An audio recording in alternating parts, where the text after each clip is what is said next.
a little less formal. And since there's not everybody out in the overflow, I try to get a little closer with everybody. And so after the sermon tonight, I'm even going to ask some questions to see if how I'm communicating, if I'm communicating what I think I am. Is that fair? So pay attention, because there might be a quiz. All right? Is that all right? What's that? You're more than welcome to take notes. All right. As we've been journeying through the Bible, we're studying the Bible throughout the year. I'm encouraging everybody to read through the Bible within the year. And so with that, the sermon series, we've been going chunk by chunk, taking a big picture of the Scriptures. And as we've gotten so far, we are now to God delivering the Israelites out of slavery. He cuts off their route back to Egypt. So after the plague of the firstborn, Pharaoh sends them all out, and God, the text reads that he deliberately leads them to the Red Sea. Instead of going around, he leads them to. And then they complain. And then he opens the waters and they walk through. And then he closes the water, and sin is swallowed up. Pharaoh is swallowed up in that mess. Why did God do this? Why didn't he just leave the water, make the waters come back, and now they could go back to Egypt? Egypt's army has been destroyed. Free land. Why does he lead them into the wilderness? Because he had gotten the Israelites out of Egypt. And for 40 years, he's going to work on getting Egypt out of the Israelites. He has to get the slave out of the people. He is building a new people. People that trust him. People that look to him to be their provider, their comforter, their security. People that look to him to be their father. So we get to our text today, where the people complain again. This wasn't the first time they complained. It won't be the last. 13 times between Exodus and Numbers, we see that the Israelites grumble against Moses. And each time, God says, Moses, it's not you they're grumbling against, it's me. It's me. The first time that people complained was that right by the, it was when God was using Moses and said, hey, Pharaoh, let my people go. And Pharaoh said no, and then increased their workload. And the people said, the Lord look upon you, Moses, and judge. You have brought us into bad odor with Pharaoh and his officials, and have put a sword in their hands to kill us. Then Moses turned again to the Lord and said, Lord, why have you mistreated this people? Why did you ever send me? You see the impact the grumbling makes on Moses himself. Now Moses doubts himself. God, why did you ever tell me to do this? That's ridiculous. The second time was at the Red Sea. And here God says, do not be afraid, stand firm, see the deliverance that the Lord will accomplish for you today. For the Egyptians whom you see today, you shall never see again. The Lord will fight for you. You have only to keep still. And I love that text. Just watch. All you have to do is keep still. But what's the next command? Walk.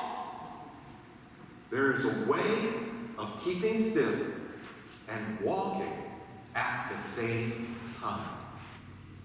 Faith, we put our trust in God, and that trust causes us to do. That's the way it works. Third time is in Exodus 15 when they come to Marah. They couldn't drink the water of Marah because it was bitter. And then the people complained and said, what? We're going to die out here. We had so much in Egypt. It was so much better in Egypt. When we were slaves, remember that? Oh, what good times that was. We could drink all we wanted. The fourth time, they're complaining about being hungry. The Israelites said to them, if only we had died by the hand of the Lord in the the land of Egypt. If only we had been judged with Egypt. When we sat by the flesh pots and ate our fill of bread, for you have brought us into this wilderness to kill the whole assembly with hunger. Again, remember when we were slaves? Those were great times. Remember that? How much we got to eat?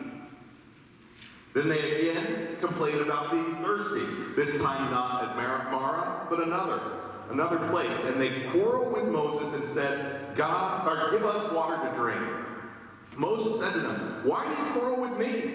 Why do you test the Lord? But the people thirsted there for water. The people complained against Moses and said, why did you bring us to Egypt to kill our children and livestock with thirst? So Moses cried out to the Lord, what do you want me to do with these people? They are ready to stone me. And the text says, they picked up rocks, ready to stone him. 5 times now they have complained, 5 times they have grumbled. And now, for the next 7, 5 plus 7, 8 times that they grumbled, there's consequences. Exodus 32:1, when the people saw that Moses went up on the mountain, how long it had taken, and he was taking so much time up there with God. Man, he's taking forever. They went to Aaron and said, come, make gods for us. Who shall go before us? As for this Moses, the man who brought us out of the land of Egypt, we don't know what's become of him. It's almost as if they don't know him. As for this man Moses, whoever he might be, wherever he might be. And so they complain. Aaron makes a calf out of gold, out of the earrings that they took from the Egyptians. And God sees. And God strikes a good number of them down. 7th time, the people complained about food. Again, in Numbers 11, chapter 4 through 6. The rabble among them had a strong craving. I like that word, rabble. That rabble among them had a strong craving. And the Israelites also wept again and said, if only we had meat to eat. We remember the fish we used to eat in Egypt. It was free. The cucumbers, the melons, the leeks, the onions, the garlic. But now our strength is dried up. And there's nothing at all but this manna to look at. Moses, again, is displeased. And the text this time says, God, why don't you kill me?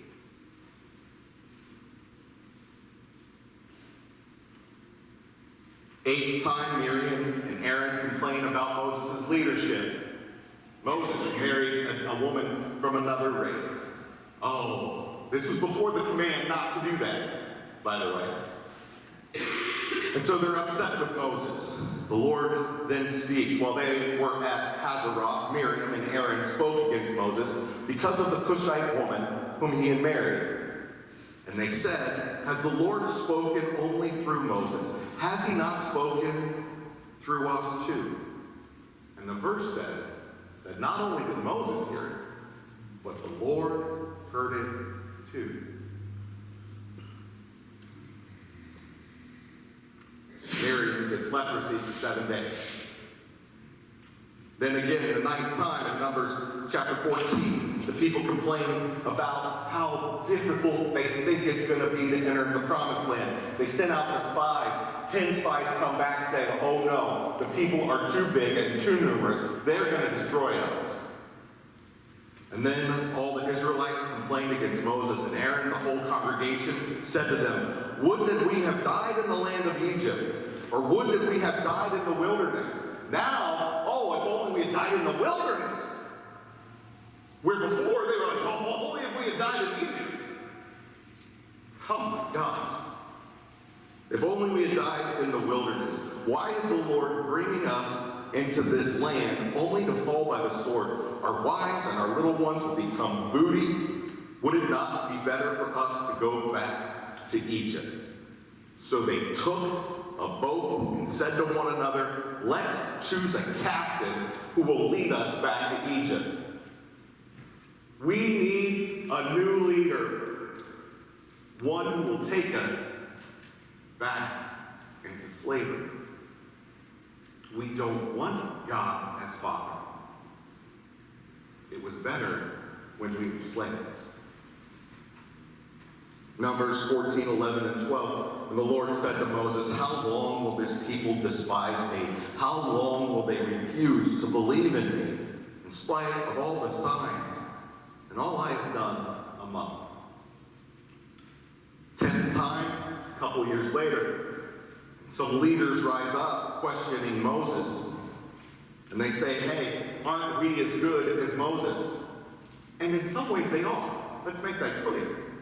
But in some ways, it's not a hierarchy. God is speaking with Moses. And so they rouse up people and say, you've gone too far. And all the congregation are holy, every one of them. The Lord is among us all. So why do you exalt yourself above us? And God calls out, and there's this, he tells each person to stand in front of their tents. And then there's sinkholes. And the earth swallows up the people that are causing trouble. And right after that, in the same story, the people complain again. And they're like, you're going to get us all killed. This is your fault, Moses. You're going to get us all killed. And Moses is like, did I cause the earth to swallow you up? You see the level of denial, the level of stubbornness that's involved here. The 12th time, the people contended with Moses again because of no water. God provides water. Moses strikes the rock, and water comes out. The 13th time, the people complain against God and Moses. And they speak out again. There's not enough food, there's not enough water, we don't want to go fight. We don't want to go in there. And so this is where God tells the people to put the snake on the pole. That anybody who looks at the snake will be healed. And anybody that doesn't, all of those that were bit by the snakes, they're going to die. And he's telling them, quite literally, that grumbling and whining and complaining is toxic. It is going to kill you. Why? Because you're not trusting me as Father, as provider, as the carer for you. Throughout all of this, God tells Moses, time and again, God's like, hey, I'm going to destroy all of them and I'm going to build a nation out of you, Moses. And time and again, Moses sticks up for the Israelites and says, no, God. Then the other nations will know that, they'll be like, what happened to those Israelites? I thought God delivered them. Time and again, Moses stands up for them. Different times, Moses is incredibly discouraged, even praying for death. Complaining, even in the midst of its consequences, became a way of life for the Israelites. Negativity, whining, complaining, nitpicking. It isn't just a personality foible. It isn't just a person going through a hard time. It's a spiritual condition that needs to be exercised. Not exercise as in running. No. But exercise as in exercise the demon. In youth group, we did a skit once where we exercised the demon, and when we had this kid dressed up like a demon on a treadmill, and we were like, faster, faster. I thought it was funny. I thought it was rather funny. No, this is cast out the demon. All right? Grumbling displays a lack of trust, a lack of faith, which is the very thing that God was trying to develop in the Israelites. After being delivered from slavery, after crossing the Red Sea, after getting water from the rock, after getting manna from heaven, quail delivered to them, to their doors by God's own Uber Eats, they still refuse to believe in God's love. They refuse to see it. They refuse to trust him. In fact, they start to interpret his love as hate. Negativity is dangerous. It's contagious. It'll keep you wandering in the wilderness for 40 years. God reveals that it's just as toxic to the community as any viper's bite. How many of you know that most times, oftentimes, when somebody is complaining about something, they're complaining about something they're not upset about. The thing they're really upset about, they're not willing to talk about. They're upset about X, Y, or Z because they're too afraid to deal with A, B, or C. Usually such grumbling springs from fear, not faith. That's the thing about insecurity.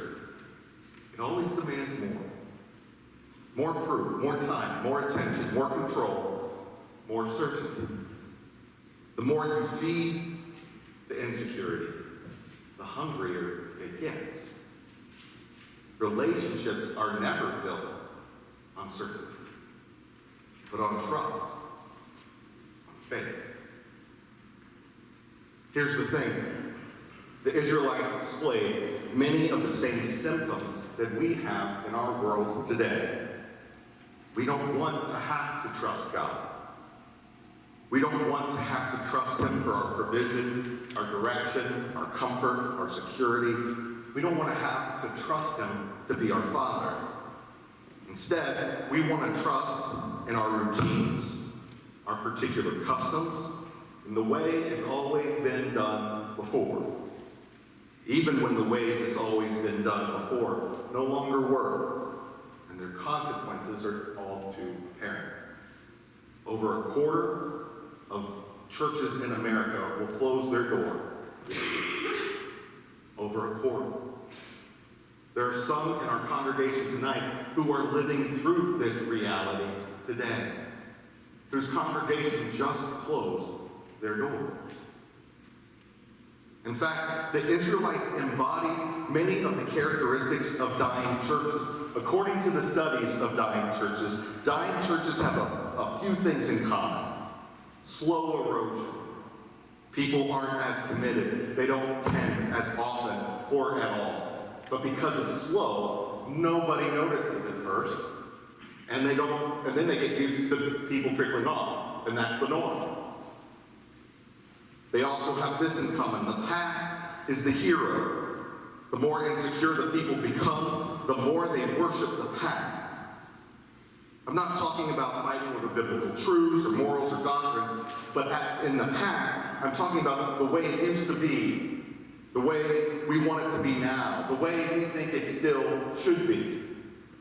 So we always compare, this is what we're doing now, but we did it so different back then. We see this with the Israelites. They start to glorify and even lie about the past. Oh, it was so good when we were slaves. It was amazing. We got to eat all we wanted. We didn't have to work for a thing. It was free. When worship styles are more important than worshiping, when worship times are more important than gathering, we're in trouble. But the number one thing that indicated whether or not a church was going to die or not was that the church was focused on their own needs instead of the needs of others. They looked inwardly instead of outwardly. Their highest priorities were the way we've always done it, which made them the most comfortable versus stepping out in faith, which is rather uncomfortable. The church building became a fortress. Those in the church were more concerned about protecting the building than using it to reach the residents of the community. I was talking with somebody from St. Peter's just the other day, and this person shared with me how they have this beautiful stained glass window that used to be, like, it was lit so that people could see it as they drove down the road. But then somebody came along and they shot holes with a pellet gun, not in the stained glass windows, but in other windows of the building elsewhere. And the council was afraid.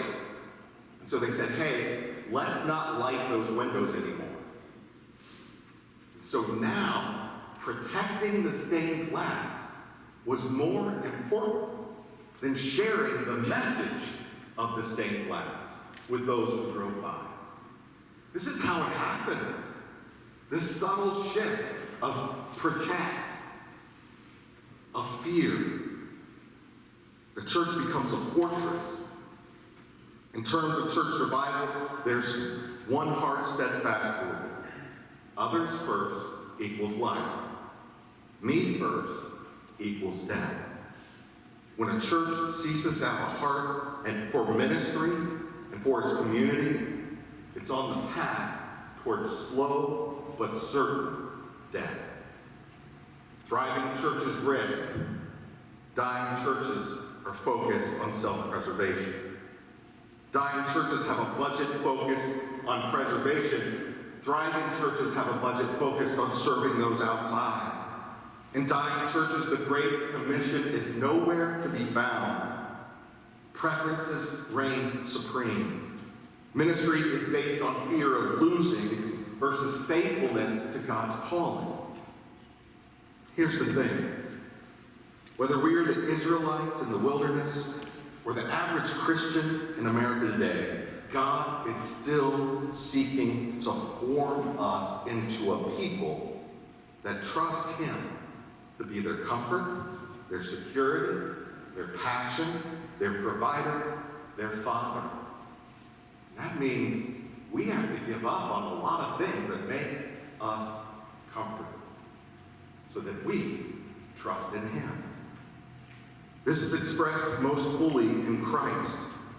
Whether Christ is the rock that is struck to provide the water in the Old Testament, or the wood thrown into the water to make it sweet again, whether He's the manna and the quail provided to feed, or if He is in the Eucharist where we commune, whether God is leading through the wilderness for 40 days or 40 years, or whether we have taken up the cross to follow Him through the wilderness, to die to self and follow Him today, God is still seeking to remove every idol, that He might be our God, that we might be His people. Revelation 21:3-4 says this: "See, the home of God is among mortals. He will dwell with them. They will be His people. God Himself will be with them. He will wipe every tear from their eyes. Death will be no more. Mourning and crying and pain will be no more. For the first order of things has passed away." He is working now to build in us the same faith as they were supposed to have all those years ago. Trusting in Him instead of self. Thanks be to God for Jesus Christ. Amen.